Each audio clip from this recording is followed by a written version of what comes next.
And Neil, it was a great monologue because it was a kind of an Occam's razor thing, that the most obvious explanation for why everything has been screwed is because our rulers want it to be so.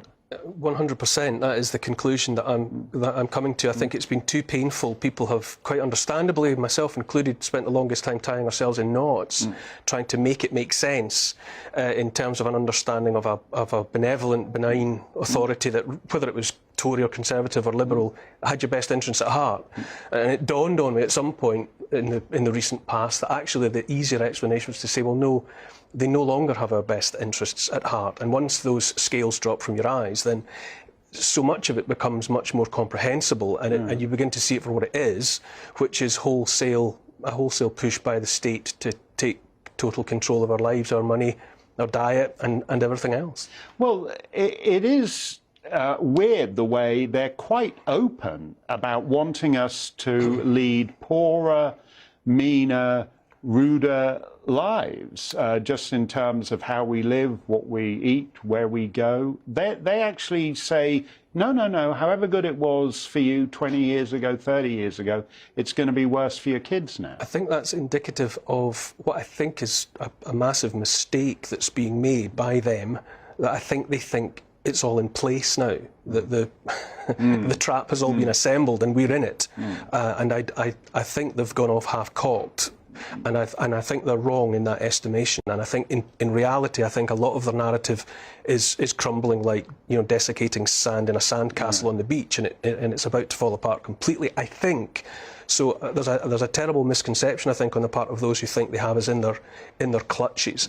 But I think what we're looking at is I mean, there's always been unholy alliances between businesses and corporations and government, for each other's mutual back scratching. But I think we're seeing a particularly lethal iteration at the moment, because the added twist is that now governments are prepared to legislate to make the consumption of, or the submission to, the mission statements and the products of corporations.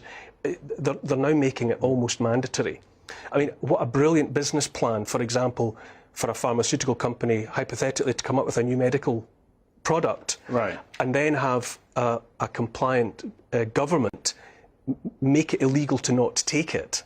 Ka-ching, ka-ching. And likewise, if you say if you've got a corporation who, for its own reasons, wants to change the way we eat, that whole philosophy, wants to come up with plant-based or fake meat or highly processed product of one sort or another for which they hold the patent. If you've got a biddable government that will make it illegal to keep cattle, that will make it illegal to grow wheat and barley because they've taken the land away from the farmers, then again, the tills are going to ring loud, because people are left with no option. And something similar is happening with the climate crisis, in inverted commas, where it's now, there are building wind turbines, laying out fields of solar panels, switching people to electric cars, taking away gas boilers, replacing them with heat pumps.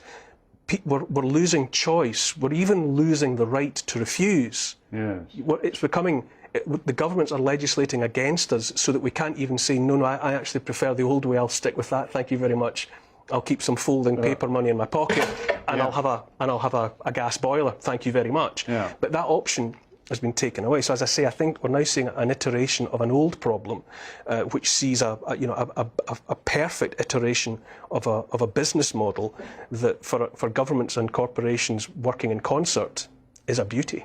Well, it's very weird, because it's attacking the most basic elements of life. I mean, I do believe that if they're serious about getting rid of the internal combustion engine by 2030 or 2035, as most countries are committed to now, Western nations, that means that there's going to be far fewer of us that have individual means of transportation. I think, to get back to what we were talking about at the top, about using Occam's razor and going for the simpler explanation rather than the more Byzantine, my wife said something to me ages ago now, which has become, it's a thought I hold in my head all the time. She said, it's not about going green, it's about going without. Right. And once you accept that, right, I see. So it's not about 30 million petrol or diesel driving car owners in the UK switching to electric. That's unfeasible. There's no way you can put the infrastructure in place to have the availability of that amount of electricity. So, it's about most of us not having a car at all. Right. You know, and once you start applying that logic, that you start understanding that there's going to be a lot less energy available to the likes of us. So that therefore our homes are colder or smaller, and we have to make all sorts of adjustments based around the simple fact that we won't have access to electricity. Yes. They're not going to replace the generation of energy that's been available via gas and coal and nuclear and oil. You make that mistake of thinking, oh, they're going to replace like with like. No, they're not. They're going to take away the plenty and leave us with something that's been reduced by orders of magnitude. And once you start looking at all of the problems, you look at the challenge and you think, how will they get that done? How will they make that happen?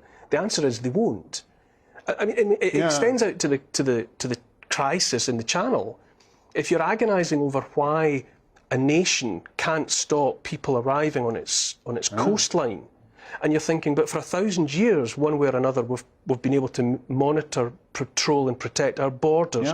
And now we've got all the technology on the planet, satellites and all of the rest of it. And we've got the Royal Navy, and we've got and we're being told we can't control this. You think, gosh, I wonder what magical solution will have to be found. It becomes easier if you think, well, perhaps that number of people is supposed to be arriving. Because it disrupts communities and it keeps people who are on edge on edge. And then perhaps further down the line, a government is then able to say, well, we can sort this if you'll all adopt digital ID. And if you'll submit to more of a surveillance society, and maybe we'll tack on universal basic income as a sweetener for some of you. And by that point, an extremely distressed population that's been on its knees and on its nerves for 3 years says, oh, thank goodness. It was okay, sign me up, give me the QR code in the back of my hand, and away we go. You know, so it's all, I think for me it's been a great lowering of raised shoulders as I thought, there's a simpler explanation. It's happening because it's meant to happen. And the thing about it is, once you hit on that, then suddenly all these disconnected phenomena suddenly fall into a pattern. And the interesting thing to say that you said right at the top, Neil, is that this is happening now. They're doing it now because they think they've got the infrastructure in place to impose it, including not letting you eat meat, which is about as basic as it gets, or including excess mortality, 1,000 extra dead people a week, and nobody talks about it. We've had it for 3. It's all very strange, and Neil's explanation is the simplest, and oddly enough, everything that we've talked about fits into it. Thank you very much.